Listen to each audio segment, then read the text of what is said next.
Beijing's desire to turn the South China Sea into a personal lake for President Xi Jinping is getting pushback from an unexpected source, the United States Marine Corps. When people think of the Marines, they generally think of assault troops and aggressive attacks on fortified positions, so sea control might seem a stretch for the Corps. But Marines are adaptive. Actually, the Marines are going back to the future. The seizure and defense of advanced naval bases has been a major part of the Marine Corps' mission for over a century, but since World War II, the seizure portion, better known as amphibious warfare, has overshadowed the defensive mission.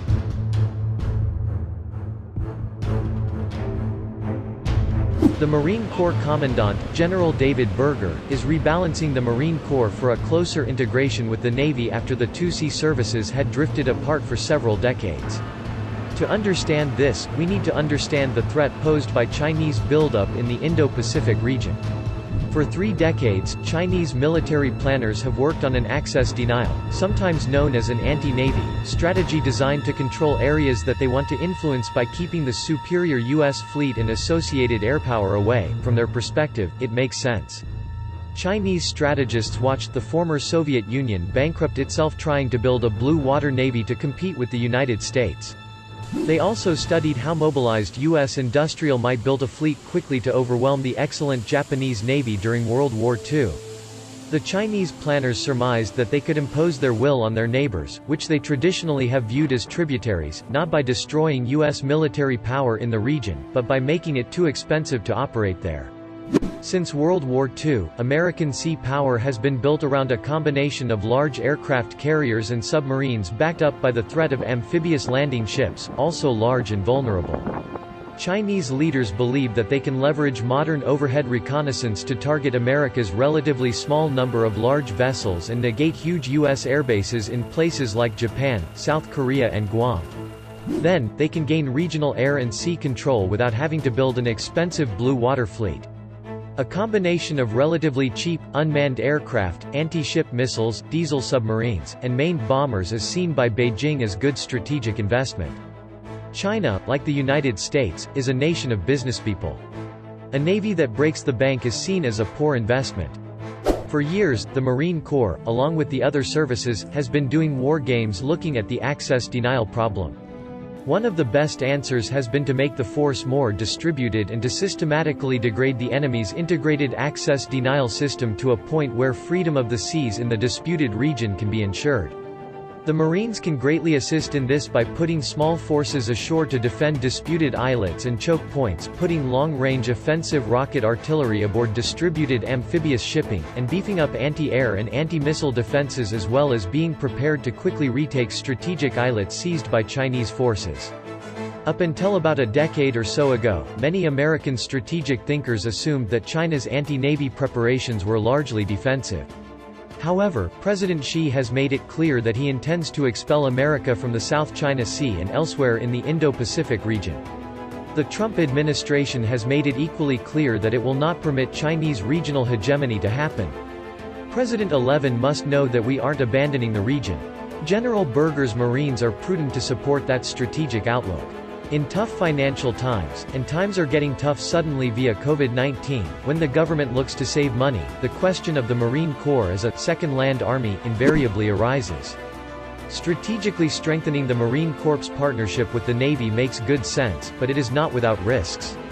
In order to afford the anti-aircraft systems and long-range artillery needed for the new strategic approach, the Marines will have to divest themselves of tanks and heavy engineer equipment that has long been a staple of the combat kit. Change is always painful. My dad was a proud World War II Marine tanker, and is probably turning over in his grave, but he was smart enough to realize that the Corps has to adapt. President Xi obviously believes that he has seized on a strategic advantage. The Marines are wise to help develop a force structure to disabuse him of that notion.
Gun one, let me know when you're up.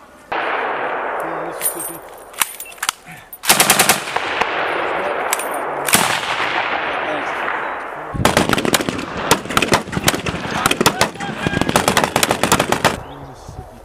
Mississippi.